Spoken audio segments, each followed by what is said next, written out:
बच्चों मैं आप लोगों को घनमूल के लिए एक छोटा सा ट्रिक बताऊंगा, क्योंकि हम लोगों ने वर्गमूल पढ़ लिया है। वर्गमूल निकालने की दो विधियां कौन कौन सी? गुणनखंड विधि और घनमूल निकालने के लिए गुणनखंड विधि। तो गुणनखंड विधि से जब आप घनमूल निकालेंगे, अगर वो 6 अंक का है, 5 अंक का है, तो उसमें आपको थोड़ा सा समय लगता है। और जैसा कि आप लोग छात्रवृत्ति की परीक्षा एमएमएस की देते हैं, तो उसमें हमें 1 मिनट के अंदर एक सवाल जो है कि हम लोग को हल करना पड़ता है। तो इसलिए आज हम लोग एक छोटा सा ट्रिक पढ़ेंगे, और ये ट्रिक तब पढ़ते हैं जब हमें गुणनखंड विधि से वो चीज लगाने आ जाए। उसके बाद हम आज घनमूल जो है कि ट्रिक सीखेंगे। लेकिन इस ट्रिक को सीखने के लिए, जैसा कि आप लोग को कहा गया था, कम से कम 15 तक आपको 15 तक की संख्याओं का घनमूल आपको याद होना चाहिए। याद है सबको? Yes sir. चलिए देख लेते हैं। चलिए 1 का घनमूल बताइए। 1। 2 का घनमूल 8।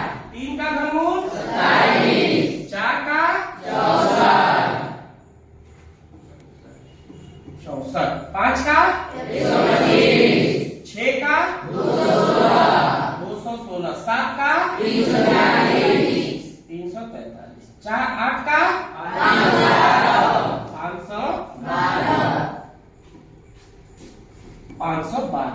9 का 729। 10 का 1000।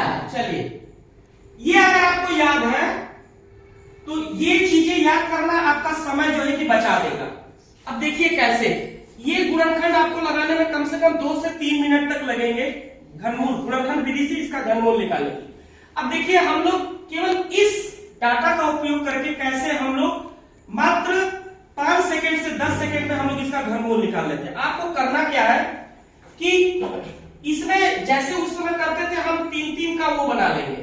क्या करेंगे? 3-3 का पेयर बना लेंगे। ठीक। और इसमें देखेंगे कि इसके इकाई के स्थान पे कौन सा अंक है। कौन सा अंक है? 7। अब इसमें देखेंगे कि 7 कहां पे आता है। 7 कहां पे आता है? 3 पे आता है। तो हम लोग यहाँ पे लिख देंगे इकाई के स्थान पे 3। कोई दिक्कत? अब यहाँ पे हमने 3 लिख दिया। अब हमारे पास क्या बचा? 571। अब हम देखेंगे कि इसमें 571 कहां आता है। अब देखिए, ये 8 और